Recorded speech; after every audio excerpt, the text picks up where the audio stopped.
What is happening? What is going on? Your absolute bunch of legends. So this video, I'm going to show you how to make a curve in Blender. It's it's really easy, and it will allow you to create some pretty interesting kind of objects, and it's good to know this kind of stuff. So I'm just going to delete my camera, and what I'm going to do is I'm going to show you how to do it. So let's jump into the video.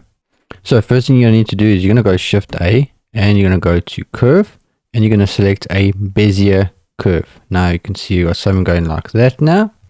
And then what you can do is if you click here, you can change the location, the size, all that kind of stuff. So if I do that, you can make it a bit bigger. I'm going to make it a little bit bigger, something like that. And now you can go to the top view. So you're going to select Y and Y, Y. So now you're on the top view. So you can see there, I'm on the top view, and boom. Now I'm just going to zoom in a little bit. Then what you can do is you can hit tab, so that goes to edit mode, or you can just click here and change from object mode to edit mode, which now will allow you to kind of adjust your curve. So you can select one. So if I select there and you hit G, you can then move it like this. You can hit there, G, and you can move it like that. So it gives you a bit more options to customize your curve. And then if you click on it and you hit R, you can then rotate it as well. Same with that one. So boom, and go R, you can rotate it like this. And what's pretty cool is, let me just zoom out. If I click here, so I select this point and I push E, and now see what it does. It allows me to extrude it out. So I can click here, I can click there, E, and I get another curve like that. So you can add different points, you can extend it, and you can still then go back to that one. And if you hit G, you can still move it, which is pretty cool, I think. So yeah, so you can then play around with your curve, make it look pretty interesting. And then let me show you one trick. So if you want to, let's say you want to put a point here, just click on this one, hold down Shift, which allows you to select both, right click and click subdivide, and now you got something there. And you can then, you've got a point here now, so you can go G, and you got an extra curve point.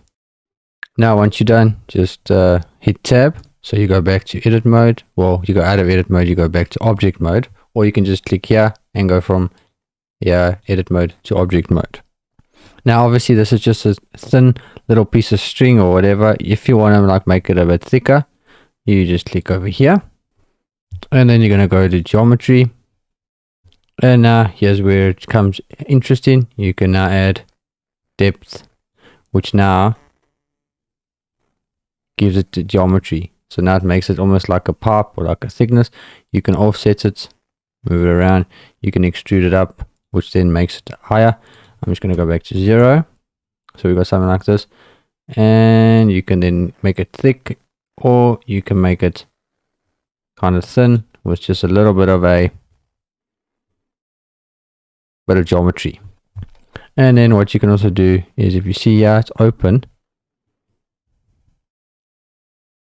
If you want to fill it, all you do is you just click there, and it just fills both sides. So if I take it off and I put it back on, it's completely up to you if you want it to be filled or not.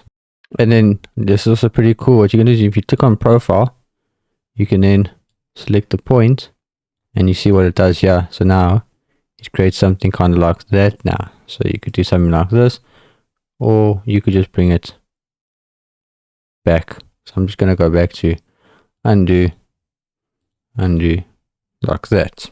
And now what I'm going to do is I'm going to show you something pretty cool. So I'm going to go here to profile. So I'm going to add a Shift A, and I'm going to add a cube, and I'm going to add a circle. Then I'm going to go to X, G, and I'm going to bring it up like this. So now what you can do is you can go to object and go tab. So hit tab. And now watch what happens here. So if I do this and I edit this and I go G, I select there and I go G, and I'll bring this in. And let's just do this, G, bring it in like this. Watch what's going to happen now. And then let's go back to edit mode and go here, select object, and select this Bezier circle, and now it's created like this. So it's done something like this. Now I go G, I go S, and I can scale it down, make it smaller, and you got something looking like this now. So this is now using your circle. The edit that you've done there has now changed your curve. So you can see it's done that. It's taken on that profile, which is pretty cool as well. And then what you can do is you can just go back here, and what you can do is you can just undo all that kind of stuff. You can just click on it and just delete this, which now gives you what you had before. And then last thing I'm going to show you is, let's go here, it's top view. If I go Shift A and I add another Bezier curve, and I go G and I bring it up to here, and I'm just going to scale it up, so S, and get it to there. Then what you want to do is you want to select this one and then click on your object data properties, and then on taper object you can just select the second curve, which will be this one. So it's that one that you're selecting will now allow you to change the thickness of this. Then what you want to do is you want to select this curve, hit tab, and then right click, subdivide, and then just add number of cuts, make it 3. And then if you click on this one and you hit move, so if you click there and you bring this down, you can see what it does. It increases thickness and it decreases thickness. So if you click there and you click on this one, same thing will happen here.